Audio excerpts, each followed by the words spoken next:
The Salvation Army has stepped up locally to open extra shelter beds, but are transgender people welcome there? And what's it like when you're a dancer and you can't dance? We're going to talk to Johanna Wint from the Salvation Army about what they're doing to help the homeless population and the LGBT population in Louisville. And then we're going to talk with Brandon Ragland from the Louisville Ballet about what it's like to be an artist in a virtual world. Those are coming up on Community Conversations.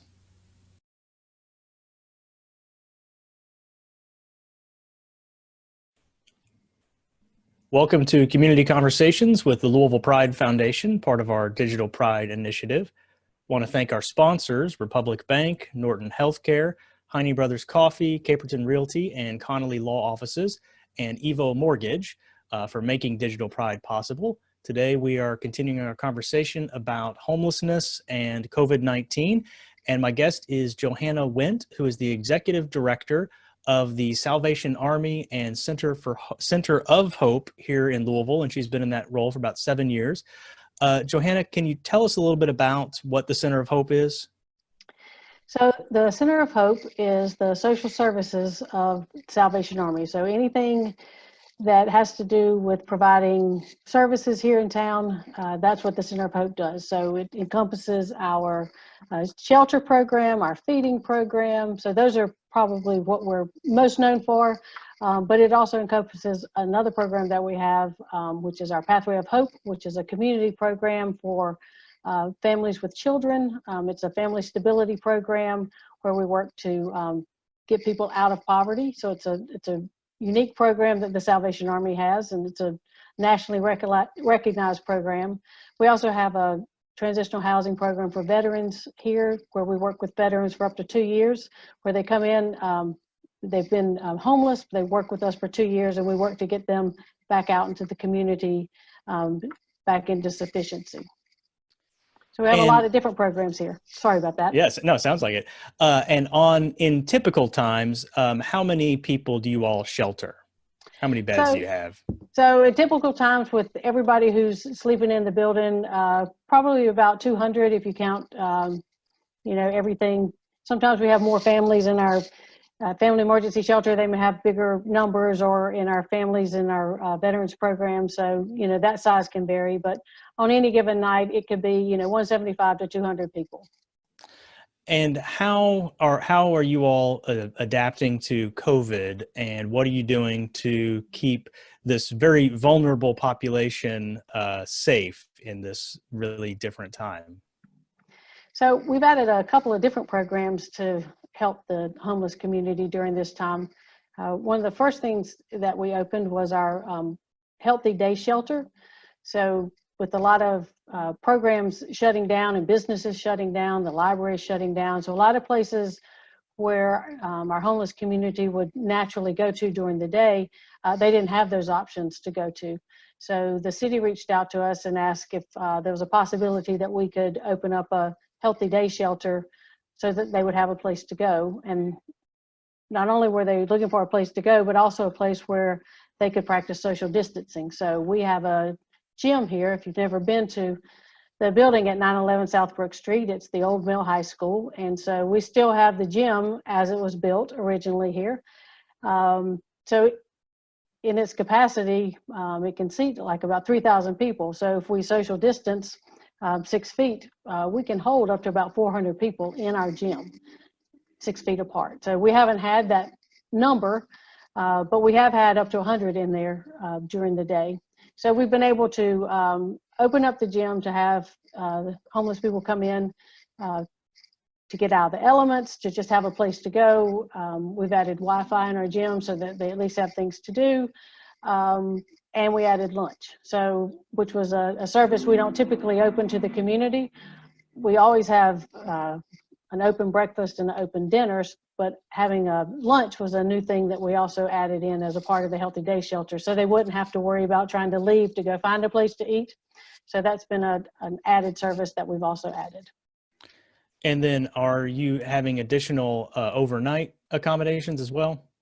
Absolutely. So as a part of that, in trying to make all the shelters healthy and to keep everybody safe, part of the CDC recommendations were to look at your shelter and make sure your beds were, initially they said 6 feet apart. So everybody had to go into their shelters and try to move beds apart, so which reduced the number of beds in all the shelters across the community.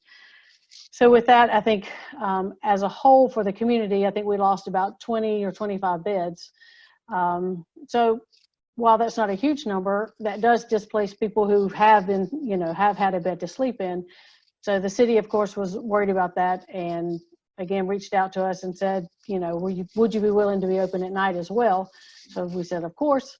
And so we opened the overnight healthy shelter as well. And so we can house up to 70 in the gym with cots on the floor and being able to house those. And we've averaged about 50 or so in the bed overnight. So we haven't reached capacity in that, but it's been pretty consistent. And what happens if somebody gets a diagnosis or is likely to have a diagnosis? Are they still in that same place? No. Fortunately, we also have a warehouse that we use for our Angel Tree, which is another great program of the Salvation Army, but it's just in the fall and Christmas when we actually use that for our Angel Tree distribution. So it's open for most of the rest of the year, and so we were able to transform that into quarantine and isolation shelter. We weren't sure how many beds we would need or how quickly the virus would spread through the community, and so we set it up to house 100, so we can have 50 beds on the quarantine side, which is for people who have been tested or have possibly been exposed and need a place to stay, and we have 50 beds on the isolation side. But I think the community as a whole, all the shelters together and working with the city and Phoenix Health, we've done a great job, I think, of providing hand washing stations, doing a great job in our shelter of doing the social distancing and doing all the things that we need to do in educating the community, that it's kind of not spread as quickly as we thought it was going to spread. But by providing that and working together, so we haven't had as need for that so far, and hopefully it'll stay that way. So we've only had 26 people go to our isolation shelter, but for those who needed it, it's been a great relief. So in working with the hospitals and the city and Phoenix Health, that's how we've been able to put that together. So shelters can't just send somebody out there, or clients can't just show up. So they actually have to go to the hospital, they have to have a diagnosis, then they have to be referred through Phoenix Health, and then we track them that way and they get referred out to that facility. So it's been a great partnership, I think, with the city and with Phoenix Health and Salvation Army working together. I've been very impressed at how we've all pulled together to meet needs.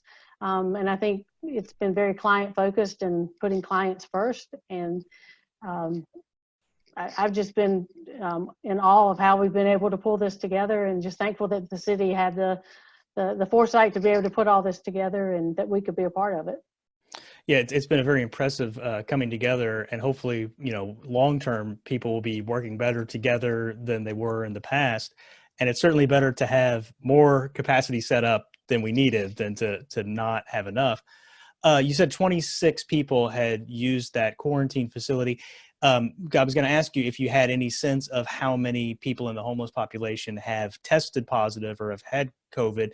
Is it 26, or are there people who probably tested and didn't go there, or is there any sense of that? I don't know the exact number of people who have tested homeless and not shown up at the site. That would be probably a question for somebody at Phoenix Health. But because they could have been homeless and tested positive and then contacted a family member and gone to quarantine with that family member, because this really was set up for people who had nowhere else to go, just for those who just if they were out in a camp or if they were living in a homeless shelter, because our main concern is the safety of our people who are experiencing homelessness. And not only do we want the person who is sick to be safe, but we also want to keep the people who are healthy safe. So being able to separate those people. So every shelter had to set up a quarantine site within their own shelter. So, and we're screening within our own shelters. So it didn't matter if you have your regular shelter or in our healthy shelter and in our day shelter, healthy shelter, day shelter and healthy shelter, overnight shelter. We do temperature checks and we're asking questions, you know, are you coughing? Do you have body ache? So we're doing all the things that the CDC is asking us to do and Louisville Metro Health is asking us to do. And if we have a client who comes in and they have any of these symptoms, we immediately put them in our own quarantine room, and then we're contacting the hospital and saying, okay, we've got this person, and then we're getting them transported to the hospital to get checked out. So together, it's just really been a great plan working together with the cities and the hospitals and Phoenix Health to be able to make sure we're taking care of our homeless. And that's just been impressive to me, how we're all working together. And if an LGBTQ person is in need of shelter, are they going to be able to access the services at the Salvation Army? Absolutely. The Salvation Army doesn't discriminate against the LGBT community or any person. So we accept people as they are, and just if somebody has a need, we're going to be there to meet that need. And for transgender people, are they able to be sheltered with the gender they present as? Absolutely. So when somebody presents at our shelter, all they have to do is tell us what their gender is, and we will let them go into the dorm. We have dorms assigned by traditional genders, and however they say that they present, and that's where they feel most comfortable, that's where we're going to allow them to be. We don't require an ID. If their ID is different from what they say they are, we take a person at face value, and that's what we're going to work with. There's been, different times in the news over the years where there's been reports about the Salvation Army and different issues with the LGBT community. If somebody has a problem, if somebody does show up and they do feel like they're being turned away for that reason, is there any recourse for them? Number one is they need to file a complaint immediately with the staff person there, and those kind of complaints get sent to my desk immediately and handled immediately, because we have a zero tolerance for discrimination on any level, LGBTQ, race, any disability. We have a zero tolerance for that, so that is dealt with immediately. You can complain about you don't like our food, you don't like what we served last night. You can complain you don't like my haircut. You can complain about a lot of different things, but we take very seriously if you say one of my staff people in any way discriminate or you felt discriminated against, and so that's going to be something that will stop my day in its tracks. So it won't matter what I've had on my calendar to do or where I was planning on going, or that complaint hits my desk, it stops all of us in our tracks, and we begin an investigation at that moment. So it doesn't wait. And again, that's something that goes straight to the top. Well, I'm very happy to hear that. That's very nice to know about people being treated fairly and with dignity when they're in this vulnerable situation like this. Thank you very much for everything you all are doing. It's really making a difference in our community, I know. Is there anything else you want to share before we wrap up here? Just that we would invite anybody to come, not right now because, we're all still social distancing, but at some point we would love for you and any people to come and take a tour and ask questions and to see what we're doing here. And try to dispel the myths. We do know that there's a lot of things that get put out on social media that aren't true, or that may have been true in the past, but that have been corrected and are no longer true. And so we would like a chance, at least locally in Louisville, to be able to show the things that we are doing and doing correctly.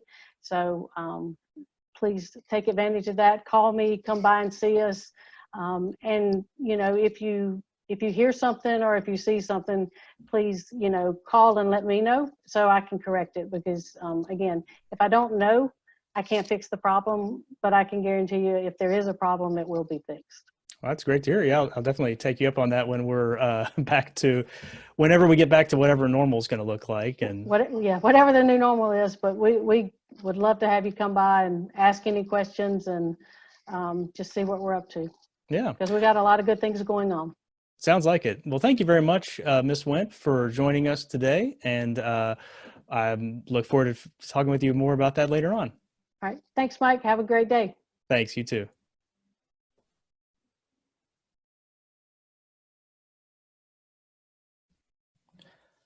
We're talking with Brandon Ragland, who is a company dancer with the Louisville Ballet and has been with the ballet for 10 years and is also a personal trainer and has been a trainer for about 2.5 years. Thank you for joining us, Brandon. Thank you for having me, Mike. So tell me a little bit about your work as an artist in general, and then we'll kind of get into how COVID is impacting things. Well, like you said, I have been with the Louisville Ballet 10 years. I moved here in 2010. And most of the bulk of my work is with the ballet. So we perform and work on different things throughout the year. Anything from classical ballet to contemporary modern works to collaborations with different local artists, whether they be visual or literary or musical. So a lot of my work as an artist is with them as well. I also have the privilege because Louisville has a very vibrant arts community. So I've been able to work on some other individual projects that from people that I've met through the ballet, outside of the ballet, if that makes sense. So that's been great as well. I'm also a choreographer, so I get to create my own dances on the ballet company as well. So that's another creative outlet that I get to delve into, as well as being a teacher. So I teach in the Louisville Ballet School and have taught at other studios around the city and the surrounding area as well. So in this time of social distancing, are you able to do any of that? Oh yeah, Zoom is like my new best friend. We are still doing Zoom classes for some of the studios. A lot of studios worldwide have like switched to that model of teaching, which I must say is quite difficult in terms of dance, because it's very challenging to correct on artistry or musicality because there's always a delay when you play music. So there's like maybe 15 people on a Zoom class and there's like 15 different tempos that they're going on. Because everybody's getting the music at a different pace. Connection, it just, but it's, again, the positive side of that is still getting to connect with my students in some way. And then the same with the ballet as well. I know our director, Robert Curran, he has been teaching company class for us 5 days a week ever since we went into quarantine, shelter in place. So he's been, giving his time 2 hours a day, Monday through Friday, to like bring us class as well. And it's the same, it can be a challenge, but the positive side always is still getting to like that connection with your organization and with your friends and your artistic family.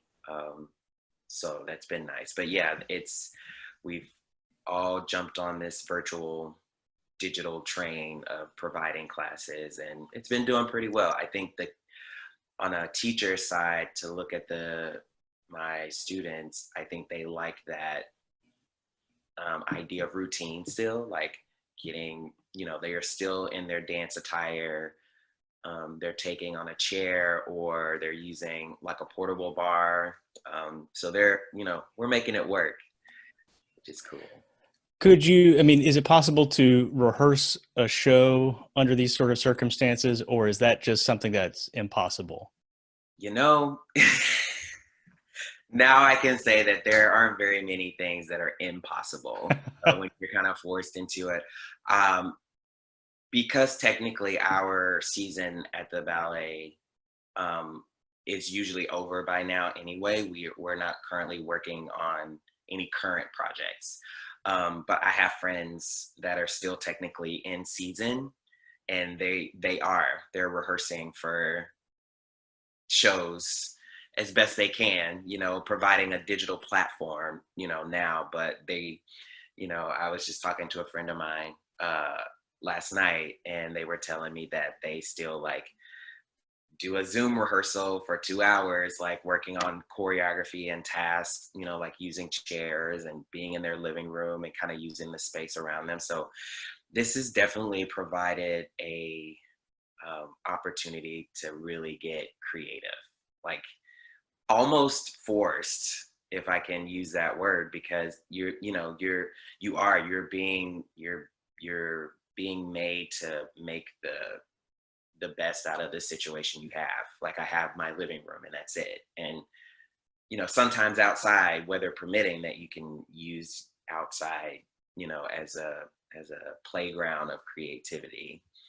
So I've talked to a couple of theater folks who are working on, plays or similar sort of projects, which is much easier to translate into Zoom or another platform. But with dance, it's so much about contact and connection, and if you, I mean, it's difficult to think of an entire production that would where nobody would be coming into contact with each other.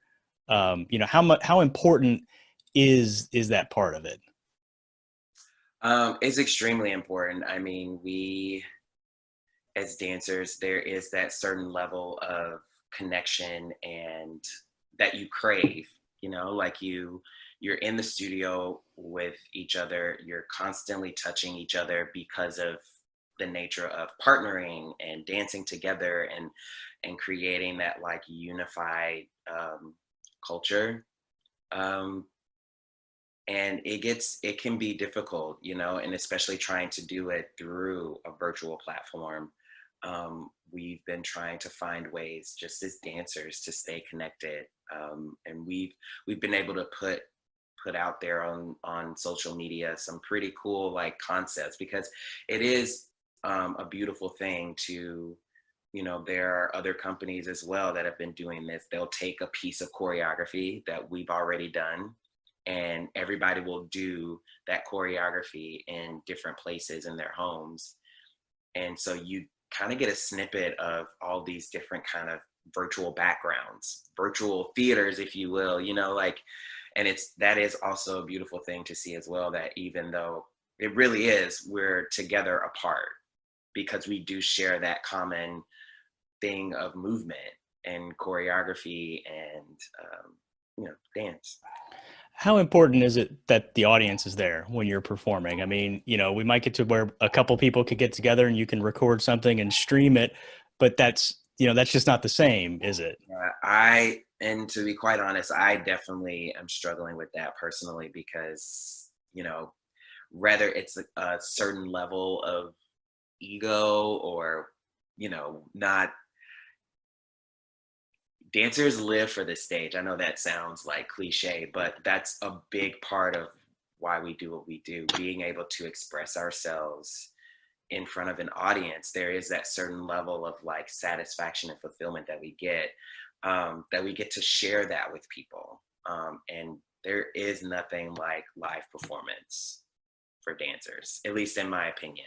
I believe that because there's an energy that you feel, there's an exchange of energy. Like dancers are giving something, the audience is receiving, but also giving something back because they're being moved by that performance, whether they like it or not. It's still an energy, and it's still something that you can feed off of, and that's what makes live theater, period, I think, very valuable. So it's going to be challenging because I think we are moving, companies around the world are really investigating this digital platform and how it can be beneficial, which that's great. I think this provides us an opportunity to kind of look into that even more so that we can serve a wider range of people, everywhere.